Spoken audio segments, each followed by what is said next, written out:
जब उसे निष्फलता का प्रथम समाचार मिलता है तो मंदिर की ओर दौड़ता है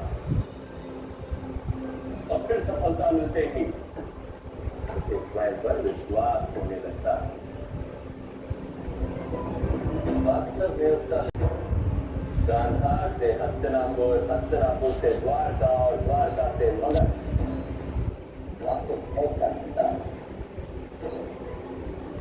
लगता है कि वो देख रहा है,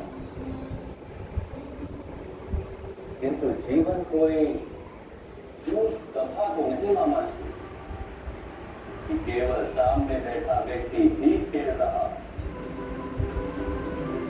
हमारी दृष्टि मर्यादा के बाहर भी अनेक लोग हैं जो अपने अपने दाम खेल रहे हैं। आप क्यों बताओ? उनका परिणाम भी हम पर पड़ता है ना नमस्ते। जिंदगी में परिणाम पर नहीं, कर्म पर अधिकार रखने का प्रयत्न करता।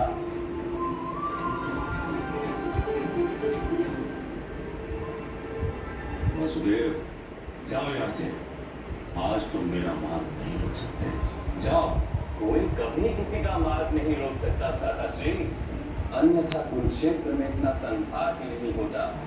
मेरा विश्वास कीजिए भ्राताश्री, मैं कभी किसी का मार्ग नहीं रोकता, केवल ज्ञान देता अपनी शक्ति के अनुसार, और सुनने वाला ग्रहण करता है अपने धर्म के अनुसार। धर्म की बात तुम्हारे मुख से अब शब्द प्रतीत होती है वासुदेव।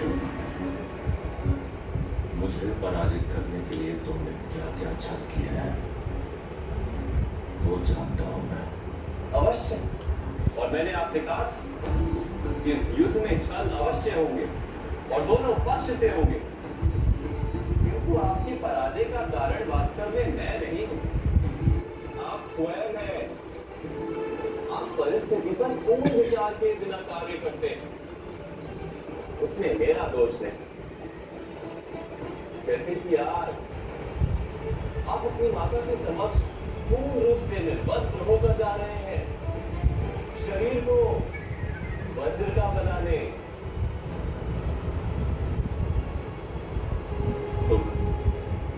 तुम कैसे जानते हो वासुदेव?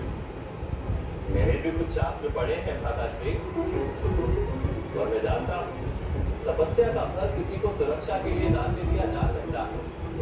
और मैंने माता गांधारी को कुरुक्षेत्र में आते हुए देखा। वास्तव में आपने सुरक्षा अपनी माता से युद्ध से पहले क्यों नहीं प्राप्त की? ये प्रश्न अवश्य है मेरे मन में। नहीं प्राप्त हुई तो आज प्राप्त करूंगा, और कल दुष्ट पांडवों का वध करूंगा मैं। यथार्थ जैसा कि मैं कह रहा था, यह परिस्थिति का पूर्ण रूप से विचार नहीं कर सकती, इसलिए विजय का अवसर आपको पराजय का परिणाम दिखाता है। अंतिम निर्णय तो आप ही का है। जाइए, मैं भी चलता हूं।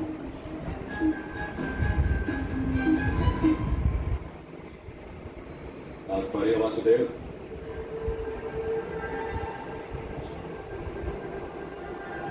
अब आप इतना आग्रह कर रहे हैं तो बता ही देता। आप अपनी माता के समक्ष संपूर्णता निर्वस्त्र होकर जा रहे हैं, और धर्म और परंपरा कहते हैं कि जो युवा अपनी माता के सामने नग्न होता है उसे कदाचित माता की हत्या का पाप लगता है, और ये कोई उचित व्यवहार भी नहीं।